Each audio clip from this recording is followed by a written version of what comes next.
I guess we can start now. Welcome. Thanks everyone for coming over. My name is Mars. I'm organizing meetups in Dallas, and I wanted to discuss with other meetup organizers and have new meetup organizers maybe interested to ask their questions as well. I don't have many questions to ask from panelists, so please feel free to ask them questions too, anytime you feel so. We have 4 great speakers. We have Takuya from Japan. We have he has a toucan picture, but never mind. We have Cheryl from London. She works for CNCF. We have Lucas from Finland, and we have Diane from Vancouver, and she works for Red Hat. So I guess my first question will be, how did you guys start?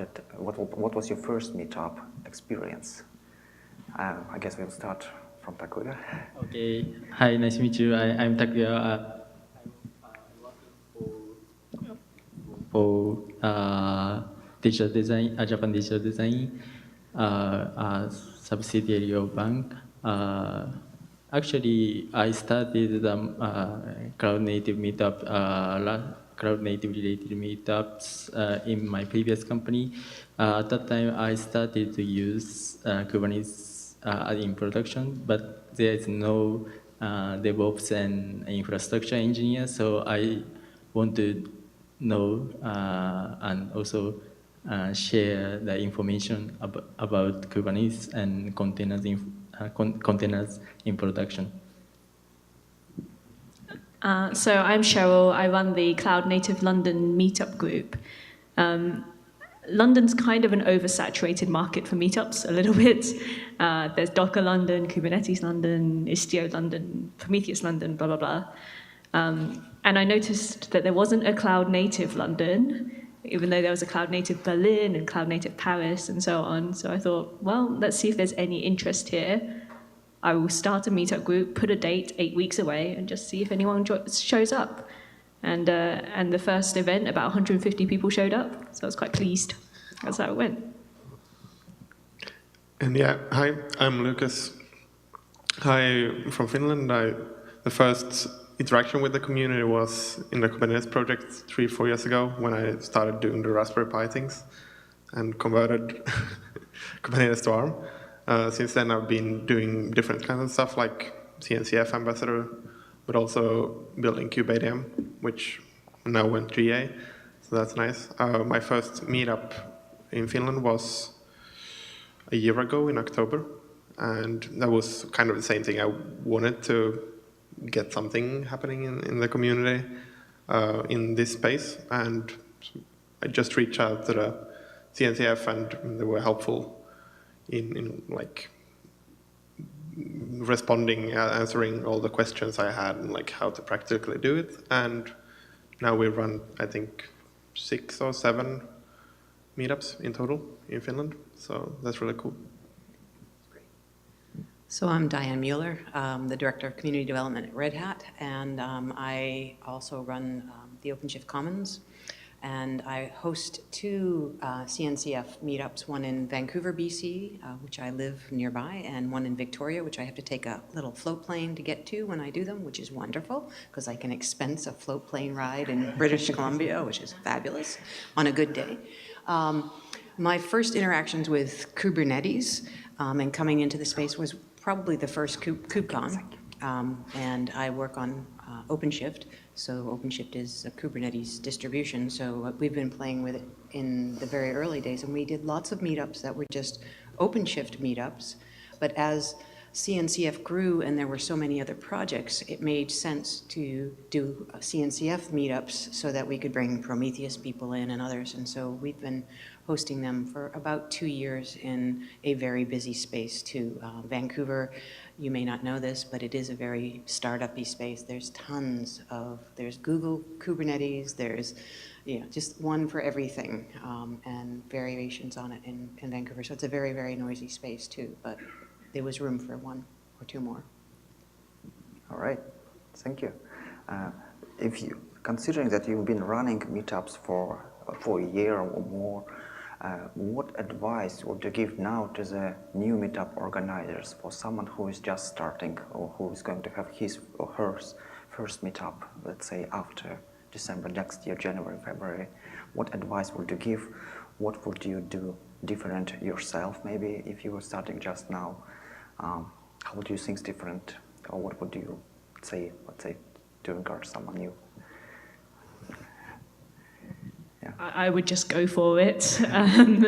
Obviously, I didn't actually have to work too hard because London has a lot of speakers and people who are interested in this space already. I did have to go out and find the speakers from friends and friends of friends, like through networks. But honestly, like I now work for the CNCF full time. I'm the director of ecosystem. And one of the things that we'd like to do is spread Cloud Native and Kubernetes to even more locations rather than just the big cities. So if you want to start something locally, I would say just go ahead and do it. Don't worry about like finding a venue or finding everything perfect in advance. Put something out there and see who signs up. One more piece of advice. If you live in a busy world of meetups or a community where there's lots of other ones, go to the other meetups that are in that sort of space or tangentially and introduce yourself, and then work with those meetup organizers to promote your event at their events and vice versa. Invite them to come, because often like if it's a very busy space and you're trying to boot up a new CNCF meetup, you might be overlapping with topics. So rather than invading their space, maybe merge or cross-pollinate in that way. Yeah, absolutely. And on the other hand, like Helsinki has a lot of tech, like in general, but not this much in the CNCF space, particularly. So for me, finding speakers was pretty hard, at least in the beginning. Now it gets better and better with every meetup as we go. And now it's also good to do a shout out for the CNCF Speaker Bureau that I've launched this year, I think. Yeah. So you might find someone there, but at least if you know people that are interested, you should encourage them to sign up as well. Yeah, we have a question. We have, yeah.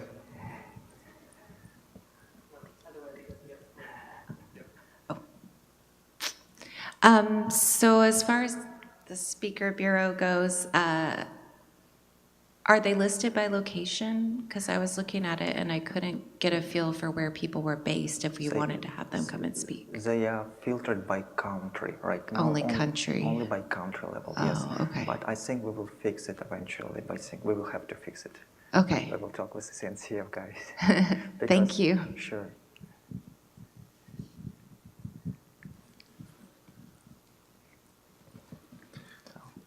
Yeah, and in general, yes, please keep this interactive. So if you have Yes. something you think I would just like that. How many of you are hosting meetups now? Can you just show of hands? Hey, All right. awesome. You want to shout out locations where you're running them? So where are yours?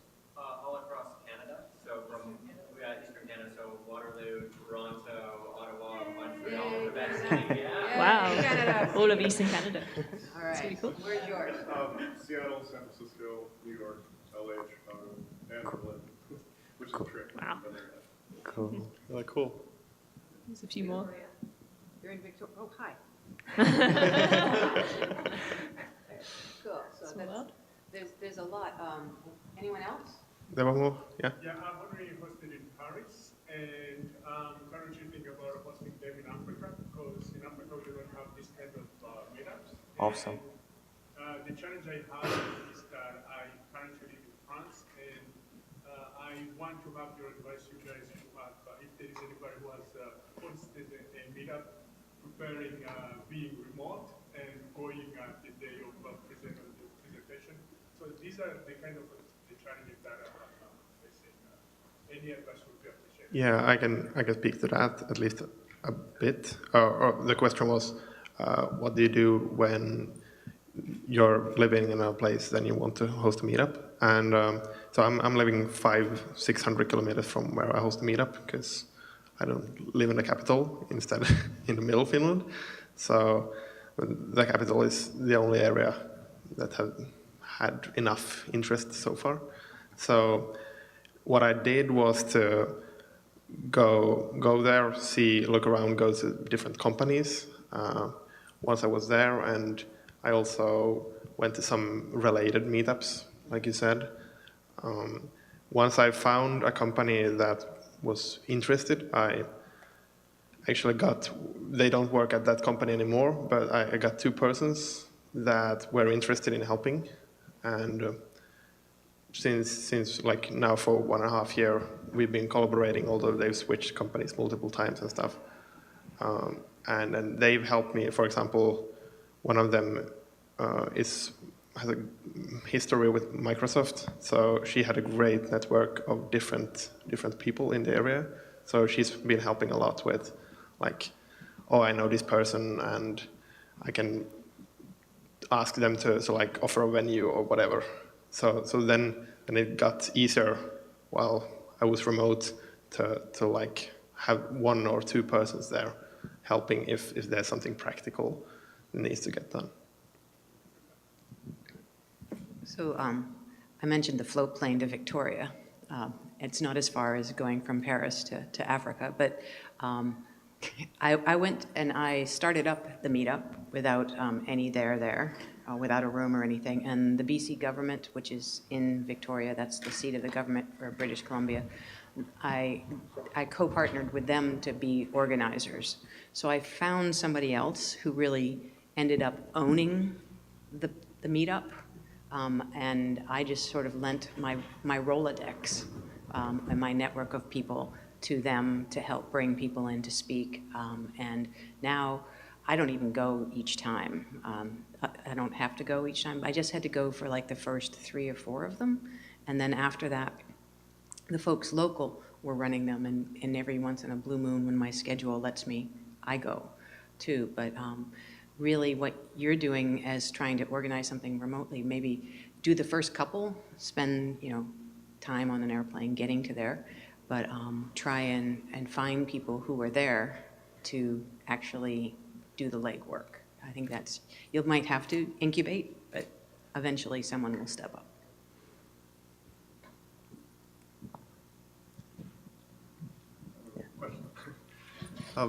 I wanted to ask about when you have your meetups, what time do you schedule them? Because ours are pretty consistent, and then we consistently get the same kind of crowd. So I was curious if you've explored alternate times to get different folks in. And kind of related, we don't attract a very diverse crowd. I mean, it's mostly males and all about the same age. So I was just curious if any of you have experience with, how do you expand your reach to get more people in your meetups? You actively recruit. You recruit speakers from diverse background. If people don't see themselves in the room, they don't come. That's the oldest credo, I think, in diversity and engagement with diverse communities. Put them on the stand. Look through your Rolodex, find people from diverse backgrounds, put them on the stage, actively recruit them to come and be in there. It's work. And we see it's really actually pretty good here at the CNCF at KubeCon this time. The stage this morning was pretty awesome. But really put them on the stage. And then if someone sees themselves on the stage and in the room, others will follow and come. I've done that as well. So as I go to other meetups and I see other speakers, if I think that there's somebody who their content is interesting for the audience of the meetup that I run, and they have a diverse background, then I will usually go up to them after the talk and say, why don't you come to Cloud Native London and give the same talk? And representation really does make a big difference. I think the very first meetup that I ever went to way back was really enterprise, and I felt very out of place there. Whereas I've always found the meetups in this space to be quite welcoming, Are you all leaving? Yeah. Yeah. We all have day jobs. Well, he's got a Yeah. Military day job, yeah. To get out, right. I do. How- I'm in military service right now, so that's why. but yeah, 6 to 9. I used to have meetups the weekend, but it's difficult to go. Maybe for programming language conference, we have many meetups at Saturdays. So, but yes, we tried, but nowadays we don't have on weekends. Yeah, so we have to run in at night or on weekdays. Hi. I have a question. I don't know. I mean, this is all fairly new, and so we've been running our meetups for over 2 years. So I guess my question is around the sustainability of the growth. It's twofold, actually. One is around, in certain cities, we're actually unable to find places that are big enough to host the number of people that we're having. So we're getting about 230 RSVPs. We're getting 150 people, of those people coming. So we're kind of running out of space. So have you guys had that problem? And the other question, I guess, in regards to that is also do you have any recommendations on how to manage content? Because we don't want to talk about the same things multiple times, and then there's different levels, and there's always new people coming. So how do you manage the people who are in there who really want to go deeper versus the newbies who are just coming into the ecosystem? Those are some challenges that we're facing. As to the latter question about the levels, I genuinely don't worry about it. I think it's fine to have a mix of levels in each meetup, and then as people come, they will find at least one thing that's interesting to them. So I have thought about, like, should I target it at a particular audience or a particular level? But so far it's just been, I've invited speakers and they come and speak at whatever level they find interesting, and I figure as long as the audience keeps showing up, it means they're finding it interesting. So what I tend to do, I'll try and answer both parts of your question. One, in Vancouver, space is very expensive. And very few of the startups, and even Microsoft downtown, Red Hat doesn't have an office there, so we work with Microsoft and they have a room that will seat maybe comfortably 60 to 70 people. So that is our limit. So it's an issue, and we haven't solved it yet. And we do fill the room every single time because we serve pizza too. That's the other tip, serve pizza, they'll come. It's interesting, but what I try and do is have 2 talks at every meetup. And at least one of them at a level that's not beginners, but at least high enough level that anybody can get it. And I always open the session with a conversation about what is cloud native. So as the MC of the night, I try and do that. So at least they may get lost in a deep dive on Prometheus or something like that, or what is an operator, but at least they know there's somebody framing the conversation for the day, and they know that there's other people in the room they can talk to. But yeah, I try and do 2 talks because it gets me more speakers, more people.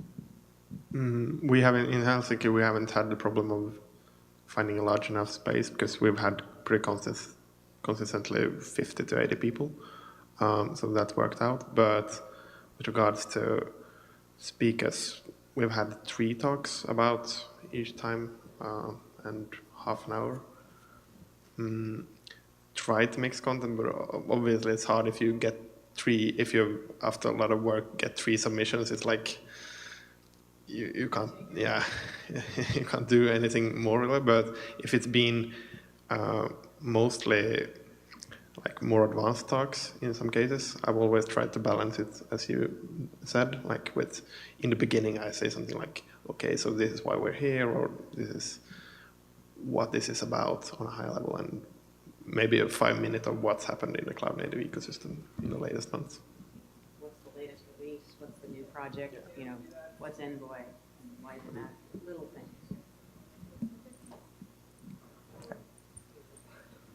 We had a question. So I don't know if you're using meetup.com, but you can use the WeWork spaces through them if there are any in your town. Yeah, if they're in your town. Yeah, I just was going to throw that in there. Oh, yeah, that's not that useful. The other thing, as far as like timing goes, I've seen people do before work or do like online meetups during lunch. And I've seen user groups like in other cities kind of get together. So like Portland, Seattle, there was an Agile meetup and they do like a online lunch meetup, which I thought was kind of interesting. And I've also seen where people just do like for content, a bunch of lightning talks. So they have people sign up ahead of time and then they come and do that, or discussion groups, like if you can't get a speaker, hosting something like that. I don't know if those are any ideas you've tossed around, but those are some things that came to mind. Thanks. Right. Do you have any questions? All right, then I have a question. How do you guys usually find speakers for your meetups? Well, I know you've mentioned already that you can go to another meetup and talk with people. Are there any other ways or any other easy, I don't know, pathways to find a speaker for your meetups? What would you suggest? How would you approach it now in your case? Because especially for beginners, when you just start, it's a bit difficult to find new speakers. After two, three sessions, it's a bit easier, but first few sessions, how would you go with speakers? I think this is why you have to use your networks, your personal networks, and people around you at work, and ask them if they know people personally who will be willing to come and speak. I think I reached out to a couple of people on Twitter as well and said, okay, I'm starting this meetup group and would you like to help us get it off the ground? But as you say, like now that there's enough momentum going, we have a form online that people can submit to, and we're currently booked out till April. So we have a good pipeline of speakers at this point. great, awesome. For example, if you tweet about it, there's a fairly good chance you can get CNCF to retweet as well. If you go to the Slack channel and ask if they can help do so. We've had also like Google Docs forms, like CFP forms online, so people can submit anytime and try to, at different times, like try to advertise that link, for example. Also, we've had like, so the latest meetups have been at a sponsor, whatever, like would rotate every time. So that's actually worked really well, and that sponsor can provide one speaker of 3 during the evening. So then we always kind of have one. And the first 2 meetups, I myself and another co-organizer actually we just found one external speaker through our networks. So we had that one and us 2 that were presenting the first 2 times on a high level, and like, this is why we're here and such things. Some use cases that might be useful. So, but after that, now it's, once we got started, now we have 3 external speakers every time. So bootstrapping that. So pro tip, I have a pro tip. This is what I do. I call it stalking, but that's probably a bad way to put it. But if you go into LinkedIn, you can search by region and by city and by state. And so that's a really easy way to see who in your network is in your vicinity. The other thing that I do is I look at the program for things like KubeCon, and when KubeCon comes to Vancouver, I look to see who's speaking and stuff. And then if there's any other conference, any other Linux Foundation conference that's coming, any other Red Hat thing that's happening, or who knows what it is, I always try and look through the guide or the schedule and see in the speakers who's Canadian, who's in Vancouver. And I always, when I hear people are traveling, like, so someone from, I don't know, Weaveworks is coming through to pitch to some big customer of theirs in my vicinity, I always ask them if they're willing to also come and speak. And sometimes I'll just schedule a meetup around them. Like, oh, so-and-so Alexis is in town. Let's make him talk more. The LinkedIn thing works really well for me because people usually put in what city they're from. though they don't always update it. So some days they've moved on, but that's, that kind of just building up your own Rolodex. Look at past conferences in the area, who's spoken out, and who's willing to do so again. Awesome. So one other tip is like LinkedIn was really good actually. I hadn't thought about that. One other thing you could do is like co-locate, if possible, with other events in the city. So for example, we had Slush at Helsinki where 20,000 people come for like tech conference. And we did it the day before, I think, yeah. And by doing that, we also got Christina Warren from Microsoft speaking at our meetup the day before because she was in town. So that's another thing. When there's a lot of people in town, you have a higher chance of finding someone and also attendees. All right, great, thank you. And maybe the last question, maybe we have 1 or 2 more questions. We have not much time left, 10 minutes only. What would you expect, what would you want CNCF to do to make your life a bit easier? Do you have any improvement ideas in mind? I don't know, maybe some, how would you expect maybe? I don't know, I know we have Speakers Bureau. What else would you have in mind? I feel unqualified to answer this question because I work for the CNCF. So anything I say is going to be like, my employer does not do this well enough for me. Yeah. Maybe I'll stay away from that. Sure. Maybe the Speakers Bureau add in the city designation in the for the CNCF Speakers Bureau. You already, the other pro tip is there is sort of a slush fund. You can get, I think, $150 worth of pizza paid for at each meetup, so just do take advantage, though I forgot to submit my receipt last time. But so that's just be aware of that, I think. And if the CNCF, this is my ask to you, knows that some staff member like Dan or anyone else is traveling through the vicinity, or any of the project leads are, let us know, right? You know that some of your team's schedule is better than we do. You would be surprised. Half the time I have no idea where Dan or Chris or any of them are, Dan, really. Chris, maybe, but some of the project, yes, I agree. The upstream project leads too. Mm. Yeah, I want to say about the sponsorship about to CNCF. Actually, we have many meetup series in Tokyo, but in other city in Japan, there's almost a few meetup series. So I want to go to the another cities to have a meetup because I belong to the Python community. Japanese Python community started to trip around Japan to have some local meetups with their sponsor fees. So I want to try such kind of meetups in various cities near the in my country. All right, thank you. Do we have any questions? I'll make one more comment since I couldn't answer the last question, which is that meetup organizer fatigue is real.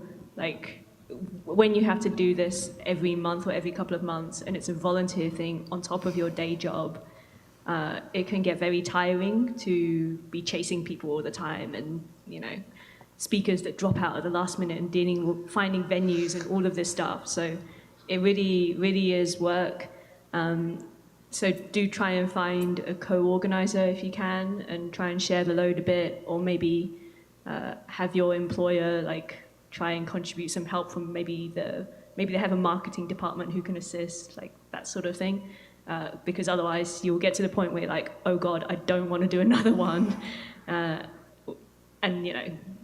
that would not be good for you or for the community. So be aware of your own mental fatigue. So how do you fix it? You really want to know how I fix it? I mean, how do you prevent it, I would say? Okay, this is a an answer that not everybody will be able to do, but I pay for a professional events organizer to manage it for me. Sure, that's perfect. Yeah. I'm very grateful to her. She takes a lot of stress off me. Does the CNCF cover the cost of that? No, but sponsorship does cover. The sponsorship covers the cost of hiring someone professional. But who goes out and finds those sponsors? The events manager? I mostly manage sponsors and speakers, and she will manage the logistics of ordering pizza and chasing speakers for their talk titles and updating meetup.com, that sort of thing. Yeah, the co-organizers are essential to running a meetup, really. The point about CNCF sponsoring or like covering pizza cost and similar is also really good. And in general, if you can find sponsors that can, for example, buy the pizza for you. So I've been lucky enough to often be able to get the food and drinks automatically from the venue, because if you ask for it, it's pretty, in many cases, they will say, okay, fine, or whatever event manager is gonna order and fix that for you, instead of having to. In the first meetup, we did that all ourselves. So we were like chasing pizza and it didn't come, and then like really stressful. Yes. Also with regards to that speakers don't show up, one thing I learned was to always have this one presentation in extra, yeah, just in case, because it's happened. The organizer should help, right? If you're not alone, it's easier. Yeah. Yes. Yeah. Always have a co-organizer. Yeah. Okay. You can bail out on the month when you're stressed out, and it's generally more fun to do it together. Yeah, absolutely. I think we have time for one or two last questions from the audience. Yes.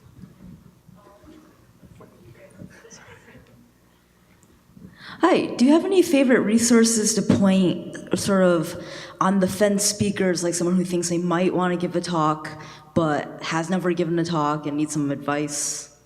Like favorite resources for speaking or giving talk presentations?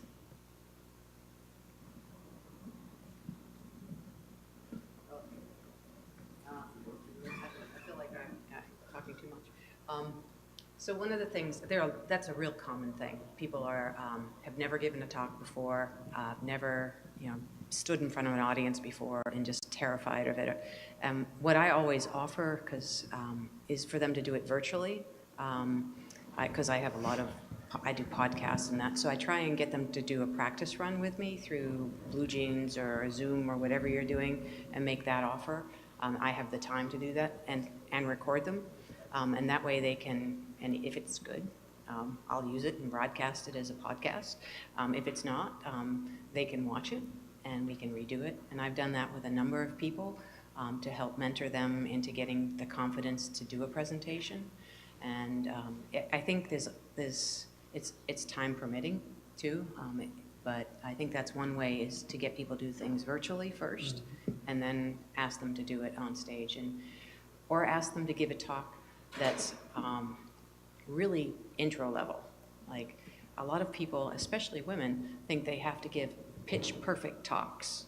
Like their talk has to not have a flaw in it so that nobody can pick at it. And I feel like that a lot myself when I'm giving a tech talk. And overcoming that by doing something that's maybe an intro to Kube, or how to do Minikube or something just so they get the confidence of speaking in front of an audience.